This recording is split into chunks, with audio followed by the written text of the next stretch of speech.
నిన్న ప్రోగ్రామ్ ఈ రోజు ఉందని చెప్పగానే ఆర్పి గారు నాకు 2 minutes ఇచ్చారు, 2 నిమిషాల్లో క్లోజ్ చేసేయాలని. As early as possible close చేస్తాను. ఆర్పి గారు ఎప్పుడు చెప్తుంటారు, బహుశా ఈరోజు కూడా చెప్పుంటారు, శ్రీశ్రీ అంటే క్రమశిక్షణకు మారిపోయారు.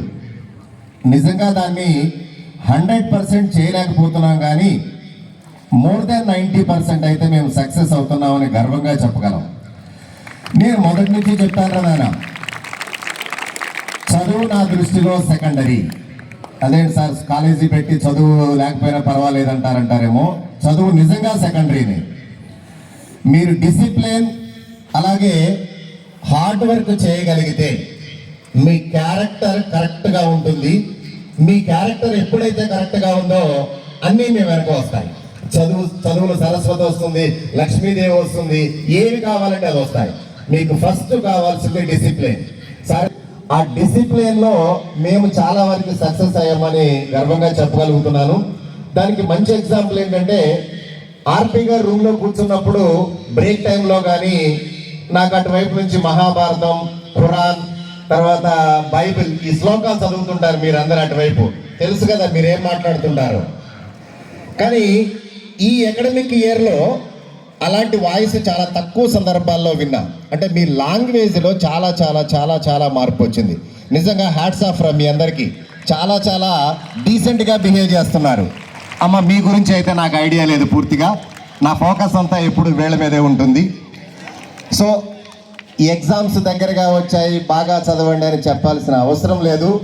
శ్రీశ్రీ అంటే మీరు ఎప్పుడు ఎగ్జామ్స్ రాయడానికి రెడీగా ఉంటారు, అందులో అయితే డౌటే లేదు.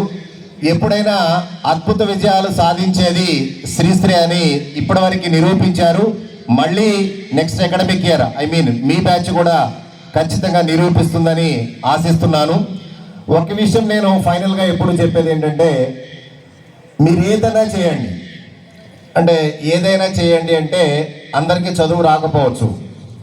మళ్ళీ చెప్పనా, నేను ఇంటర్మీడియట్లో కెమిస్ట్రీ ఫెయిల్, బట్ ఇప్పుడు చెప్పేది నేను కెమిస్ట్రీ ఫెయిల్ అయ్యాను, కెమిస్ట్రీ చెప్తున్నాను.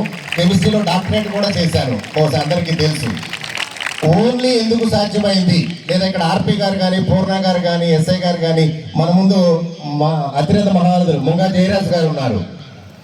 చదువు కన్నా మోస్ట్ ఇంపార్టెంట్ ఏదైతే ఉందో అది మేము తూచా తప్పకుండా పాటించాము, క్రమశిక్షణ. దానివల్ల మాత్రమే మీ ముందుండి ఈరోజు మాట్లాడగలుగుతున్నాం. అలాంటి స్థితిలో మీరు ఉండాలని, దయచేసి మీ పేరెంట్స్ గర్వపడేలాగా చేయకపోయినా పర్వాలేదు, కానీ తల దించుకునేలాగా చేయొద్దు, వాళ్ళు బతికుంటున్నంత కాలమని సవినయంగా కోరుకుంటూ, ఇక్కడికి విచ్చేసిన పోలీస్ మిత్రులందరికీ అలాగే పాత్రికేయ సోదరులకి అందరికీ నా నమస్కారాలు. విద్యార్థులందరికీ నా దీవెనలు. అలాగే ఒక్కటి, నేను ప్రతిసారి కొత్తగా ఎవరు ఎస్ఐ గారు వచ్చినా నన్ను తీసుకెళ్ళరు, ఆర్పి గారు పూర్ణ గారు వెళ్ళి విచ్చేసి వస్తుంటారు. ఎస్ఐ గారు దొరికారు కాబట్టి ఈరోజు ఒక చిన్న నా తరఫున ఒక రిక్వెస్ట్ కాదు సార్, మీరు చేయాలి. ఇందాక మీరు ఆల్రెడీ మాట్లాడారు దాని గురించి. బైక్ రైడ్ చేయాలంటే అట్లీస్ట్ 18 years ఉండాలి. సరే 18 years లేదు, బైక్ రైడ్ చేస్తున్నారు, ఫోన్లే వదిలేద్దాం. సింగిల్గా రైడ్ చేస్తే పర్వాలేదు, సరే వదిలేద్దాం అనుకుందాం. డబుల్ రైడ్ చేస్తున్నారు, సరే డబుల్ కూడా వదిలేద్దాం అనుకుందాం. ట్రిపుల్ రైడ్ చేస్తున్నారు మీరు. ట్రిపుల్ కాదు, రీసెంట్గా శ్రీశ్రీ డిగ్రీ స్టూడెంట్స్ 4 వెళ్తుంటే చూశాను నేను, మన శ్రీశ్రీ డే స్కాలర్ స్టూడెంట్స్. ఎంత దారుణంగా ఉందో చూడండి సార్. దయచేసి, అంటే తల్లిదండ్రులు అంటే పిల్లలకి భయం పోయింది సార్. మేము భయపెడదామంటే పేరెంట్స్ ఒప్పుకోవట్లేదు, ప్రభుత్వాలు ఒప్పుకోవట్లేదు, మేము భయపెట్టడం తగ్గించేసాం. ఇంకా భయపడేది మీకు మాత్రమే సార్. మీరు కనుక ఒక్క 10 రోజులు డ్రైవ్ కనుక చేస్తే ఆ బైక్ రైడింగ్ మీద 100% సెట్ అవుతుంది సార్. మీరు చేస్తారు, ఖచ్చితంగా చేస్తారని ఆశిస్తూ, ఎగ్జామ్స్ బాగా రాయండి. I wish you all the best నానా. God bless you all of you. Thank you Rajesh Reddy garu. ఇప్పుడు మా రాజేష్ రెడ్డి గారు చెప్పింది మీరు రేపు ఎగ్జామ్ స్టార్ట్ అయిన దగ్గర నుంచి చూస్తారు సార్. అంటే మా పిల్లల్ని అయితే మేము బస్సులో తీసుకెళ్ళి రాయించి మళ్ళీ బస్సులో తీసుకొస్తాం. కానీ డే స్కాలర్ పిల్లలు మా కాలేజ్ అనే కాదు, అన్ని కాలేజీలు అదేవిధంగా ఉన్నాయి. పేరెంట్స్ ప్రతి ఒక్కడు బైక్ వేసుకొని ఎగ్జామ్కి వచ్చేస్తారు సార్.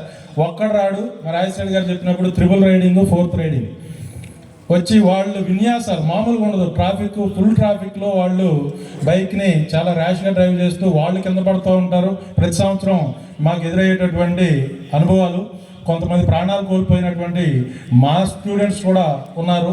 వాళ్ళు ఎవరిని గుద్దుతారో తెలియదు, ఎవరిని చంపుతారో తెలియదు, వీళ్ళు చచ్చిపోయేది తెలియదు. ఇటువంటి సంఘటనలు జరుగుతూ ఉన్నాయి. కాబట్టి మీరు అటువంటి ఒకళ్ళిద్దరినైనా సరే మీరు స్టేషన్కి తీసుకెళ్ళి వాళ్ళ పేరెంట్స్ని పిలిపించి కొంచెం కౌన్సిలింగ్ ఇచ్చి దాన్ని కంట్రోల్ చేస్తే, వాళ్ళకి తెలియదు సార్, వాళ్ళు ఆ వయసులో వాళ్ళు బైక్ ఇస్తే వాళ్ళు విమానంలో వెళ్ళినట్లుగా ఫీల్ అవుతారు. కాబట్టి అది కొంచెం కంట్రోల్ చేయాల్సినటువంటి అవసరం ఉంది. ఇంకా ముగించేస్తాం. ఈరోజు మరి ఈ కార్యక్రమానికి మేము ఆహ్వానించగానే మరి మా ఆహ్వానాన్ని మన్నించి ఇచ్చేసినటువంటి, ఎంత బిజీ షెడ్యూల్ ఉన్నప్పటికీ మనకు మన అదృష్టంగా భావించాలి. ఎస్ఐ గారికి, అదేవిధంగా మరి జయరాజ్ గారికి, పాత్రికేయ సోదరులకి, అదేవిధంగా పోలీస్ సోదరులకి, ఇంకా మా అధ్యాపక బృందానికి, అదేవిధంగా టీచింగ్ అండ్ నాన్ టీచింగ్ అందరికీ కూడా హృదయపూర్వకమైనటువంటి ధన్యవాదాలు తెలియజేస్తూ, ఇప్పుడు ఎస్ఐ గారికి, మన పోలీస్ సోదరులకి, పాత్రికేయ సోదరులకి అందరికీ కూడా మన డైరెక్టర్స్ తీసుకెళ్ళి వాళ్ళకి ఆతిథ్యం అందించాలి. దానికి ముందుగా మన ధర్మంగా మనకు ఇంత మంచి సందేశం ఇచ్చినటువంటి ఇద్దరు అతిథుల్ని కూడా చిరు సత్కారంతో మనం వాళ్ళని గౌరవించుకొని మన యొక్క ధర్మాన్ని నిర్వర్తించుకుందాం. అందరూ కూడా కరతాళ ధ్వనులతో వాళ్ళ సత్కారాన్ని వీక్షించవలసిందిగా కోరుచున్నాం.